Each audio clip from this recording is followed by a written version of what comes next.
हमारे कुंद भगवान के बाद कोई इस धरती पर श्रमण संस्कृति की ध्वजा को ऊंचाइयां देने वाला है थे वो पूज्य गुरुदेव आचार्य विद्यासागर महाराज। उन्होंने एक ऐसा मार्ग प्रशस्त किया जिस मार्ग में उनकी कल्पना थी कि हम उनके द्वारा लगाया हुआ जो आदर्श श्रमण संस्कृति का मार्ग हजारों साल तक चले। उसी क्रम में आचार्य से हमारे बहुत सोचते थे। सन 1996 में आचार्य जी ने हमारे जयपुर के अंदर हमारे पास 5 ब्रह्मचारी भेजे थे। फ्रेश ग्रस्त अवस्था था, कुछ नहीं किया था उनका। नहीं, ब्रह्मचारी व्रत भी वहीं लेना है, ड्रेस भी वहीं बदलना है। लेकिन 1996 में हमने भयभीत हो गया। मैंने कि गुरुदेव, यह कार्य तो आप जैसे महान तीर्थंकरों जैसी चर्या करने वालों का काम है। मेरे जैसा छोटा व्यक्ति, मेरा जैसा छोटा साधु साधक इस दायित्व को मैं नहीं निभा सकता। 5 ब्रह्मचारी थे, पैंट शर्ट पर भेजे थे आचार्य जी ने 96 में। मैंने क्षमा याचना के साथ अपनी लघुता व्यक्त करता हुआ गुरुदेव के चरणों में प्रेषित किए, वापस किए थे। बाद में जब कुंडलपुर में गया तो आचार्य जी ने बोला, अब तुमने समाज के और तीर्थों के काम बहुत कर लिए, अब थोड़ा संघ निर्माण का ब्रह्मचारियों के लिए तैयार करो। जिस समय थे वहाँ सब साधु बैठे हुए थे, उनके सामने ये बात कही। मैंने फिर उनकी तरफ आंख उठा के भी नहीं देखा, मैं उनकी चरणों की तरफ देखता रहा। थोड़ी देर बाद जब आचार्य जी कमरे में पहुँचे और मुझे बुलाया, बोले मुझे तुम्हारे हाव भाव से लग रहा है कि तुमने मेरी बात को सुना ही नहीं है।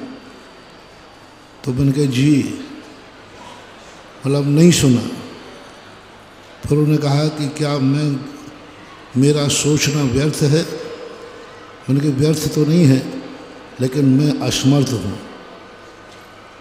तब उन्होंने फिर उसके बाद चर्चा चलते चलते आचार्य से जब बिहार करके पहुँचे, डोली से कुंडलपुर के पास में हम वहाँ पहुँचे। सामायिक के बाद 1:30 बजे प्रसाद सागर जी महाराज बुलाने आए।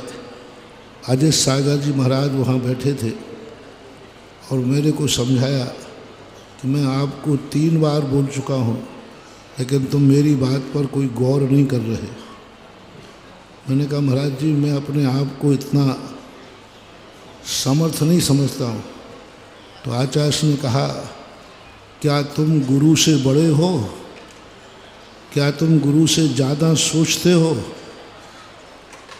गुरु ने जब योग्यता देख ली है तो योग्यता को छुपाना भी अपराध है। ये शब्द आचार्य जी के थे। फिर मैंने आचार्य से कहा, मैंने कहा ये काम आप करें और फिर संघ के जो साधु बने उनको दे देना, मैं रख लूँगा। उन्होंने कहा नहीं, वह रूप नहीं बन पाएगा, जो तुम करना चाहते हो वो नहीं कर पाओगे। मैं तुम्हें आदेश देता हूँ कि तुम्हें ये कार्य ब्रह्मचारी तैयार करो, व्रत दो, ड्रेस बदलवाओ, फिर मेरा तुम्हें आशीर्वाद रहेगा कि उनको आगे बढ़ाओ। जब उन्होंने आदेश शब्द निकाला, अजय सागर जी, प्रसाद सागर जी वहाँ मौजूद थे। उन्होंने बहुत समझाया कि मैंने कुछ सोचा ही होगा, तभी कह रहा हूँ। और नए ब्रह्मचारियों को ऐसी शिक्षा दो, जो तुम्हारे पास ज्ञान है, कला है, उसको लेकर के चले जाना। ये एक प्रकार का धर्म के प्रति ऋण है। उसको कहीं ना कहीं किसी के पास जो कला होती है, शक्ति होती है, उसका वसीयत किसी को सौंप के ही जाना चाहिए। तुम्हारा ज्ञान संस्कार दो। कम से कम 20 मिनट तक आचार्य समझाते रहे। तब मैंने कहा जैसी आपकी आज्ञा हो। फिर मैंने 3 ब्रह्मचारी तैयार करके भेजे थे। मैंने कहा ये सैंपल भेज रहा हूँ, देखो मेरा सैंपल आपको पसंद आ जाए। 3 ब्रह्मचारी तैयार किए थे। 3 ब्रह्मचारी में 1-2 यहाँ बैठे हुए हैं, एक संघ में हैं, वरिष्ठ सागर और विदेश सागर। एक इनको भेजा तो आचार्य श्री ने इतने खुशी से इनको आशीर्वाद दे के कहा आप इनको पढ़ा के तैयार करो। मुश्किल से 1-1.5 महीने नहीं हुआ और आचार्य श्री का मन हुआ कि उन दोनों तीनों ब्रह्मचारी को मेरे पास भेजो, मैं क्षुल्लक बना करके फिर तुम्हारे पास भेजूँ। और ये क्षुल्लक बना करके बाद में ये अभी कुंडलपुर से मेरे साथ हुए हैं। तो कहने का भाव ये है कि गुरु का कितना बड़ा सोच था। उन्होंने 10 निर्यापक इसलिए बनाए थे कि ये 10 निर्यापक अपनी अपनी योग्यता से 100 शिष्य तैयार करेंगे तो 1000 शिष्यों का समूह है। आचार्य श्री का सोच था कि मेरा लगाए हुआ पौधा 1000 साल तक चलना चाहिए। और 10 निर्यापकों को इसलिए तैयार किया कि 10 निर्यापक जगह जगह जा कर के अपनी अपनी योग्यता से साधुओं को तैयार कर 1000 साधु यदि तैयार होते हैं आचार्य महाराज की मूल परंपरा में, तो कितना बड़ा सोच आचार्य महाराज का था। और अंत तक वो सोच गए। अंत में जब उनकी समाधि अंतिम प्रवचन आप सबने टीवी पर सुना होगा, सबने लाइव में सुना होगा। अंतिम वाक्य उन्होंने कहा मैंने 10 निर्यापकों को संग सौंप दिया है। ये शब्द उनका अंत तक उनके मुख से एक ही शब्द, मैंने 10 निर्यापकों को संग सौंप दिया है। ये आचार्य श्री के मुख का शब्द था जो सब लाइव में चला हुआ है। और बात जो छतरपुर के विनोद ब्रह्मचारी से तो उन्होंने स्पष्ट ही कहा। तो मैं भी इस कार्य को करने की रुचि में नहीं था, ना मेरा मन था, लेकिन गुरु की आज्ञा और गुरु की भावना के लिए तो मैं संसार में तो क्या इस आकाश में भी छेद करना पड़े तो कर सकता हूँ।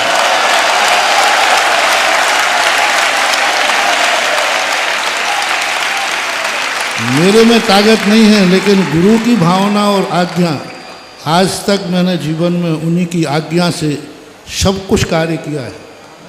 40-45 साल जितने भी निकले सब गुरु की आज्ञा के बिना एक कदम भी यहाँ वहाँ नहीं उठाए। परिस्थितियाँ अच्छी आई चाहे बुरी आई, लेकिन गुरु आज्ञा का कभी उल्लंघन नहीं होने दिया। और ये सारी समाज को मालूम है और हमारे पूज्य आचार्य गुरुदेव विद्यासागर खुद जानते थे।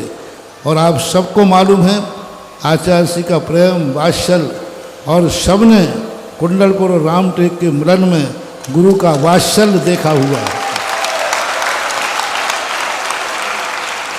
और ऐसे गुरु के भावना को रखने के लिए मैंने मात्र एक कदम इसलिए उठाया कि गुरु ने जब 3 बार समझा दिया, इतना ढीठ भी नहीं हो कि गुरु 3 बार समझाएं और अंत में ये कहें ये मान लो मेरा आदेश है, तो फिर मुझे करने का मन बनाया। उसी का परिणाम स्वरूप आज आपके सामने इस परंपरा में हमारे संघ के हमारे बड़े भाई समय सागर इस समय वर्तमान में आचार्य हैं। और वो हमारे संघ के ज्येष्ठ हैं, हमारे ज्येष्ठ भ्राता हैं, अग्रज हैं, और वे वर्तमान में आचार्य पद का निर्वाह कर रहे हैं। और उनको भी मैंने समाचार भेजे थे कि मैं आचार्य श्री की आज्ञा, उनको भी मालूम था क्योंकि उनके सामने ही कहा था कि जो आचार्य श्री ने कहा था मेरे से, जो भावनाएं आचार्य श्री ने कही थी, उस भावना के अनुसार मैं यहाँ पर कुछ दीक्षाएं देना चाह रहा हूँ। ये सूचना मैंने आचार्य समय सागर महाराज को भेज दी थी। और आज सारी दुनिया के सामने मैंने इसलिए कहा कि मेरा कोई शौक़ नहीं था। यदि मेरा शौक़ होता तो 40 साल पहले भी ये काम शुरू करता, सन 1996 से, तो शायद पंडाल में यही लोग बैठे होते, तुम्हें जगह नहीं मिलती।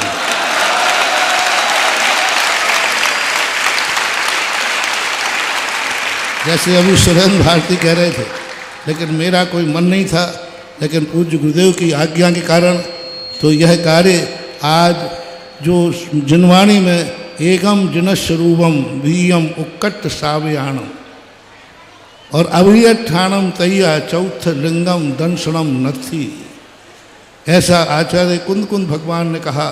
3 लिंग ही दर्शनीय हैं, एक जिनगंबर लिंग, दूसरा उत्कृष्ट श्रावक लिंग, तीसरा जो है अवर स्थान पर आरिका का, चौथम दंशनम नथी लिंगम, चौथा लिंग इस जैन दर्शन में नहीं है। इसलिए अभी हम इनको बहुत सोच रहे थे। सभी ने दिगंबरी दीक्षा जैनस्य की याचना की है। मैं भी इतने दिन से सोच रहा था, सभी लोगों का समाचार भी यही था, विद्युत मंडल भी यही कह रहा था, महाराज एकम जिनस्वरूपम। फिर भी मैंने कहा थोड़ा ठंडा खाना ठीक है, क्योंकि मैंने अपनी ज़िंदगी में बहुत ठंडा ही ठंडा खाया है, और गरम करने वाले टाटैया होते हैं और ठंडा करने वाले यूँ होते हैं।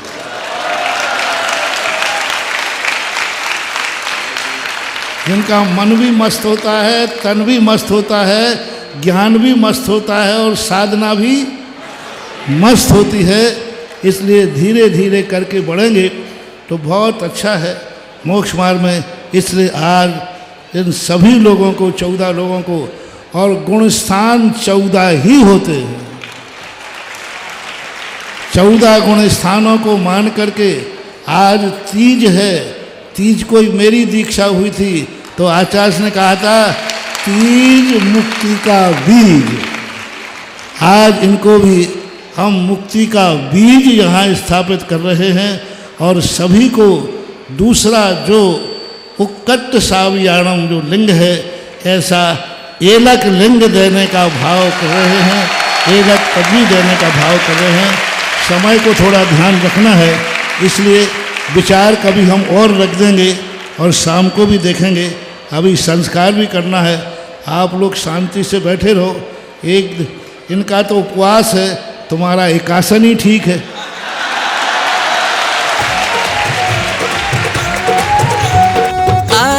दीक्षाओं का महोत्सव, चलो सब सुधा सागर जी के द्वार। आया दीक्षाओं का महोत्सव, चलो सब सुधा सागर दरबार। संयम और वैराग्य के पथ पर